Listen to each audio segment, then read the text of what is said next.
নমস্কার, আপনারা দেখছেন নিউজ মুখ্য বার্তা। সকলের সাথে সকলকে নিয়ে নিউজ মুখ্য বার্তা দেখতে চ্যানেলটি সাবস্ক্রাইব করুন। মাননীয় মুখ্যমন্ত্রীর নির্দেশে পাণ্ডবেশ্বরবাসীর পানীয় জলের সংকট দূর করার জন্য পাণ্ডবেশ্বর ব্লক প্রশাসনের উদ্যোগে গত 18ই ডিসেম্বর পাণ্ডবেশ্বরে চক করলা জল ট্যাঙ্কির সন্নিকটে পিএইচির আধিকারিকদের সঙ্গে এক বিশেষ সভা অনুষ্ঠিত হয়।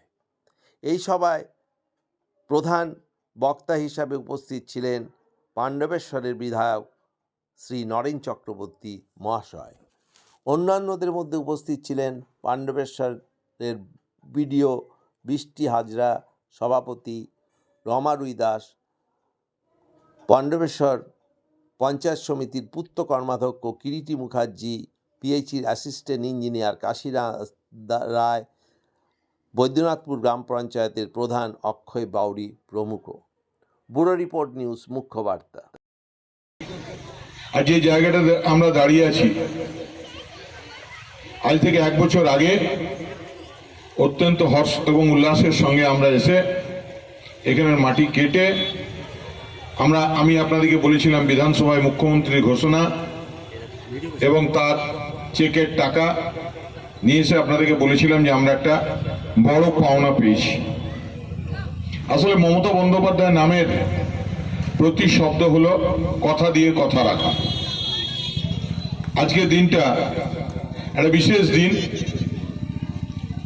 আপনারা জানেন যে গতকাল বাংলার মাননীয় মুখ্যমন্ত্রী মমতা বন্দ্যোপাধ্যায়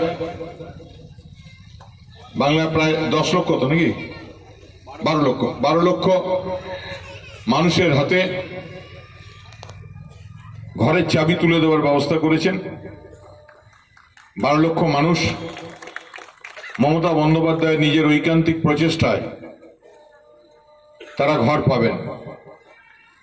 এটা বাংলার মানুষের কাছে একটা বড় পাওনা এবং দেখা গেছে কেন্দ্রের বঞ্চনা সত্ত্বেও বাংলার মানুষের যখন প্রয়োজন হয়েছে মমতা বন্দ্যোপাধ্যায় তখন মানুষের পাশে ছিলেন। 100 দিনের দীর্ঘদিনের লড়াই, দিল্লি, কলকাতা, রাজ্যপাল, মুখ্যমন্ত্রী সব করে মমতা বন্দ্যোপাধ্যায় একসময় সিদ্ধান্ত নিলেন এটা মমতা বন্দ্যোপাধ্যায়ের সিদ্ধান্ত, এটা মমতা বন্দ্যোপাধ্যায়ের প্রতিজ্ঞা এবং এই প্রতিজ্ঞাকে রাখার জন্য শুধু ডিপার্টমেন্টাল মানুষেরা নন, আমরা যারা মমতা বন্দ্যোপাধ্যায়ের সঙ্গে থাকি, গ্রাম পঞ্চায়েত, পঞ্চায়েত সমিতি, জেলা পরিষদ, বিধায়ক, সাংসদ, প্রত্যেকের লক্ষ্য যে বাংলার প্রতিটি মানুষের বাড়িতে বাড়িতে নলবাহিত জল পৌঁছে দিতে হবে। তার জন্য কোনো ওজোর আপত্তি, তার জন্য কোনো সাফাই আমরা শুনতে চাই না। এপ্রিল মানে এপ্রিল, জল চাই, কিভাবে দেবেন সেটা দায়িত্ব আপনাদের। যদি আপনাদের কাছে কোথাও পয়সার অভাব হয়, পয়সা মানে মনে করুন অনেক সময় অনেক ছোটখাটো জায়গাতে পয়সার প্রয়োজন হয়, 2-4 লাখ টাকার প্রয়োজন হয়, আমি আমার বিধানসভাতে পিএইচি কে দায়িত্ব নিয়ে বলে যাচ্ছি যে আপনি রাতে ফোন করবেন, সকালে পয়সা পৌঁছে দেব। কারণ বিধায়ক হিসেবে আমি একটা বেতন পাই, সেটা সুদে আসলে প্রায় 12 লক্ষ টাকা আমার ব্যাংকে জমা আছে। এই টাকাটা যখন দরকার হবে আপনাদের জলের জন্য আমি আপনাদেরকে দেবার জন্য প্রস্তুত আছি। আপনাদের যে কোনো ছোটখাটো প্রোগ্রামে আপনারা চেয়ে নেবেন, কারণ অনেক সময় ডিপার্টমেন্টাল কাজের জন্য একটা ভাল্ব ভেঙে গেল, এই 4 দিন পাণ্ডবেশ্বরের মানুষ জল পায়নি। পাণ্ডবেশ্বরের বিধায়ক হিসেবে আমি অত্যন্ত লজ্জিত এবং ক্ষমা প্রার্থী। আমি জানি রায় সাহেব ভাববেন পাশে বসিয়ে এমএলএ সাহেব বোধহয় গাল দিচ্ছেন। আসলে গাল দেওয়া নয়, আমরা পাণ্ডবেশ্বরের বিধানসভার মানুষ অবহেলিত এবং নির্যাতিত। এখানে ইসিএল আছে,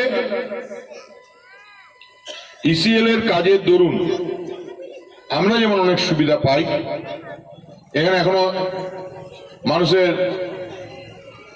2 একর জায়গা থাকলে সে একটা চাকরি পাওয়ার ব্যবস্থা আছে যদি ইসিএল নেয়।